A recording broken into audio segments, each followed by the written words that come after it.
ထိုင်းစကားပြောတတ်တဲ့သူနဲ့မပြောတတ်တဲ့သူတွေရဲ့အလုပ်ခွင်ခံစားချက်ခင်ဗျားတို့ထိုင်းနိုင်ငံရောက်နေပြီးအလုပ်လုပ်နေတယ်ဆိုလို့ရှိရင်ဒီအလုပ်ခွင်ထဲမှာထိုင်းစကားပြောတတ်တဲ့သူတွေရဲ့သူတို့ရဲ့အလုပ်ခွင်မှာအဆင်ပြေမှုတွေသူတို့ရဲ့နေထိုင်မှုပုံစံတွေကိုမြင်တွေ့ရတယ်လို့မျိုးထိုင်းဘာသာစကားမပြောတတ်တဲ့အတွက်ကြောင့်မို့အထက်လူကြီးပြောတာနားမလည်တာတွေကြားထဲမှာနားလည်မှုလွဲတာတွေအဆင်မပြေဖြစ်ပြီးတော့ကြတော့လစာတွေအဖြတ်ခံရတာတွေကိုလည်းတွေ့ကြုံရမှာပါ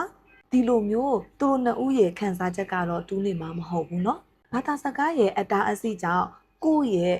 တကယ့်စစ်မှန်တဲ့အရေးအချင်းတွေကိုပြသခွင့်မရှိဘူးဖြစ်နေတယ်ဆိုလို့ရှိရင်တော့ထိုင်းဘာသာစကားကိုတက်မြောက်အောင်သင်လိုက်ပါเนาะထိုင်းဘာသာစကားတက်ဖို့ဆိုလို့ရှိရင်မခက်ပါဘူးရိုးရိုးရှင်းရှင်းသုံးချက်ကလေးကိုပဲအရင်လုပ်ကြည့်ကြည့်ပါပထမဦးဆုံးအနေနဲ့နေ့စဉ်သုံးစကားလုံးတွေကိုအရင်ဆုံးလေ့လာကြည့်ကြည့်ပါ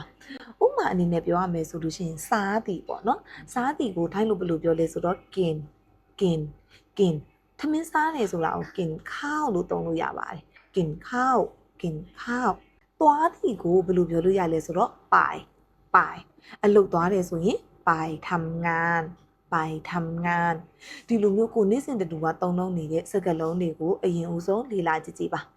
အစစ်နှစ်အနေနဲ့ဒီစကားလုံးတွေကိုခင်ဗျားတို့ကအလွတ်ကျက်တယ်ဆိုတဲ့ပုံစံမျိုးနဲ့လေ့လာတာမျိုးမဟုတ်ဘဲနဲ့ကိုနေ့စဉ်တူကလှုပ်ဆောင်တဲ့အချိန်တွေမှာဒီစကားလုံးကိုလိုက်ပါပြီးတော့ပြောခြင်းအပြင်ကိုနဲ့ဒီစကားလုံးတွေနဲ့တသားတည်းကြပြီးတော့တကယ်သုံးရမယ့်အချိန်မှာဒီစကားလုံးတွေထွက်လာအောင်လေ့ကျင့်ကြည့်ကြည့်ပါဥပမာအနေနဲ့ပြောရမယ်ဆိုလို့ရှိရင်ကိုထမင်းစားတဲ့အချိန်မှာထမင်းစားသည်ဆိုရင် kin ข้าวဆိုတဲ့စကားလုံးလေးကိုလိုက်ပြီးပြောကြည့်ကြည့်ပါမနေ့ကအလုပ်သွားတဲ့အချိန်မှာကိုအလုပ်သွားတယ်ဆိုတဲ့ไปทำงานဆိုတဲ့စကားလုံးလေးကိုလိုက်ပြီးပြောကြည့်ကြည့်ပါဒါဆိုလို့ရှိရင်တော့ထိုင်းဘာသာစကားကလွယ်လွယ်ကူကူရိုးရိုးရှင်းရှင်းနဲ့မြင်မြင်ဆန်ဆန်တက်မြောက်လာမှာပဲဖြစ်ပါတယ်နံပါတ်3အနေနဲ့အဓိကပြောချင်တာကတော့ကိုကထိုင်းစကားလေ့လာထားတယ်ဆိုလို့ရှိရင်ကိုယုံကြည်ချက်ရှိနဲ့ထိုင်းစကားကိုပြောပြပါကိုယုံကြည်ချက်မရှိဘူးဆိုလို့ရှိရင်ထိုင်းစကားကပြောမထွက်ဘူးဆိုကိုကလေ့လာထားပေမဲ့ကိုတက်နေပေမဲ့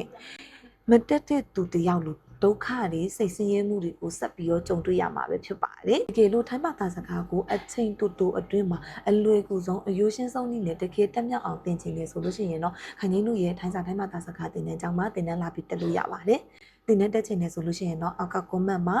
TS2 လို့မှန်ခဲ့ပေးပါစကားပြောတည်တတ်မယ်တက်လို့ရပါတယ်ရှင်